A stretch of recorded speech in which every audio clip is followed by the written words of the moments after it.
morning, Wayzata. Today is Thursday, April 26th. I'm Lydia Johnson. I'm Nash Walker. I'm Ratika Chakrabarty. Let's fly into the news. A person infected with measles visited southeastern Minnesota, Wisconsin, and Iowa and highly exposed the public to the contagious disease at various restaurants and other public locations during a 4-day stretch this month. The infected individual is from Missouri, a state that is currently reporting several cases of measles, said Minnesota Department of Health spokesman Doug Schultz. Coincidentally, these infections and exposures in the Midwest are occurring during National Infant Immunization Week.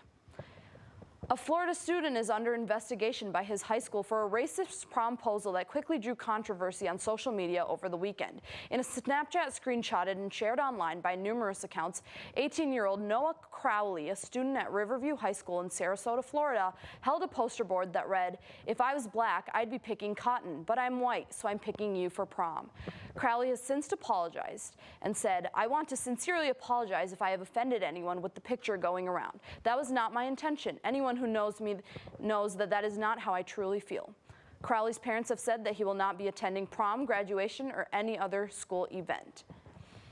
Kanye West remains defiant in his stance and mounting backlash from fans over his positive words about President Donald Trump, tweeting a picture of himself wearing a Make America Great Again hat and criticizing former President Barack Obama. "You don't have to agree with Trump, but the mob can't make me not love him," West tweeted earlier on Wednesday. "We are both dragon energy. He is my brother. I love everyone. I don't agree with what everyone does. That's what makes us individuals, and we have the right to independent thought." Kanye has allegedly lost around 1 million followers due to his statements, but Twitter has said that may be a technical mistake. That's all for News Wayzata. I hope you find your dragon energy today. Now back to our anchors, Nash and Lydia. Club YES volunteers are needed for the Oakwood Science Fair Thursday, May 3rd from 4:45 to 7 o'clock p.m. Sign up online or stop by the Club YES office for more information. Language learners in 10th, 11th, and 12th grades, the bilingual SEAL test will be given during blocks 3 and 4 on Tuesday, May 22nd. This test can prove your proficiency in a language and earn you college credit in a bilingual SEAL, multilingual SEAL, or world language proficiency certificate at Minnesota State colleges and universities. The cost is $40 on ePay. Registration deadline is Friday, May 18th. Profe Lisa Parra is your source for more information. Now over to weather with my good pal Cole Wire. What's going on out there today? It looks beautiful. It is beautiful. Well, good morning, Wayzata. It's good to be back after this week's short break. This afternoon's weather will be partly cloudy with temperatures in the lower 60s. However, there will be wind around 15 miles per hour, so it might feel a little colder. Tonight is expected to be clear with temperatures in the upper 50s, and tomorrow morning will be partly cloudy with temperatures in the mid to upper 40s. Now, down south, things might not be looking so good. Next week, there are 2 large storms coming in from the east and are heading right for Tornado Alley. If a solid cold front hits them, they could do some major damage to the southern states with heavy rain, hail, and a possibility for tornadoes. And we thought our small winter storm was bad. That's all I have for weather today. Now let's see what our unified class received from Fox Sports North. North too, and we heard you guys were huge fans, that you guys do some really cool stuff with playing some soccer, being here in PE, and of course we heard all about Coach Mike, who's hiding away from the camera. We heard all about you and how cool of a guy he is. So we wanted to surprise you with something.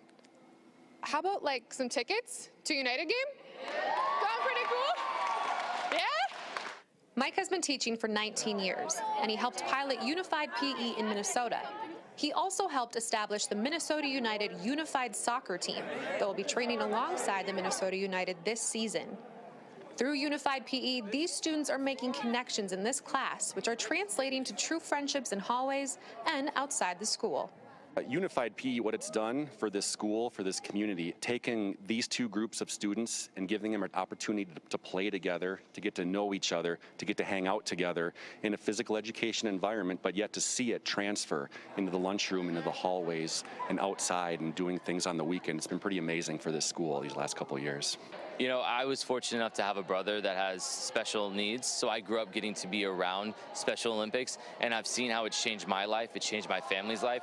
So being a part of Minnesota United and getting to help change other people's lives, I think I'm the lucky one that I get to do this and be around so many amazing athletes, so many amazing kids, and it's really cool to see how this is changing the entire landscape of how kids see high school, whether you're on the Special Olympics team or you're part of the Unified program. Wow, thank you so much, Fox Sports North, for that awesome video. That was really cool.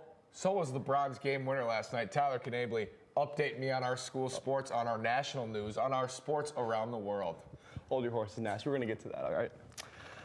Good morning, Wayzata. Boys lacrosse is going for 4-0 in their home openers tonight at 5:30 against Edina. Jack Hess is listed as doubtful with a concussion, and Max Ruland is out with a knee injury. Girls lacrosse is coming off their first win from Tuesday, beating Lakeville South 9-8. They will play at 7:30 out on the turf. The softball team is looking for their first win at Eden Prairie tonight. Today marks the 4th straight game day. Tomorrow is the 5th.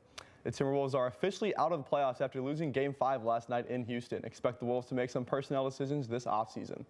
First round of the NFL Draft is tonight at 7 p.m. The draft is headlined by Saquon Barkley, Sam Darnold, and Heisman Trophy winner Baker Mayfield. The Vikings possess the 30th pick in the first round, which they will most likely use on an offensive lineman. LeBron James put all the haters in their place last night, making an epic three-point shot to give the Cavs the 98-95 win. The King of Akron had 44 points and a game-saving block, carrying his team to a 3-2 series lead. #Strive for greatness. Out in the Western Conference, the Thunder came back from 25 down in the second half to secure the win, 107-99. Russell Westbrook led his team with 45 points and Paul George scored 34. The Thunder will head to Utah for Game 6 and hopes to force an all-or-nothing game back in OKC. That's all I have for sports. Now back to Nash and Lydia. Sophomores and juniors interested in being a link leader who missed the info meeting, never fear. You can still apply. Get the paperwork in any floor office. Interviews are April 23rd, through May 4th. No recommendations are necessary. Mr. Moats, AP Lit students, and anybody else who want to do some reviewing for the exam will meet in C116 after school next Tuesday, May 1st, 3:20 to 4:20. If necessary, we'll meet again on Thursday, May 3rd. Club YES volunteers are also needed to help with the Our Way Festival on May 4th and the Parkinson's Moving Day Walk at the Hill Center in Plymouth on May 5th. Sign up online or stop by the Club YES office for more information. That's all for the show today. On behalf of the Wayzata technical crew, Ratika Chakrabarty and Cole Wire, I'm Lydia Johnson. I'm Tyler Knably. And I'm Nash Walker. Have a phenomenal day, Wayzata. Simmer down, slut.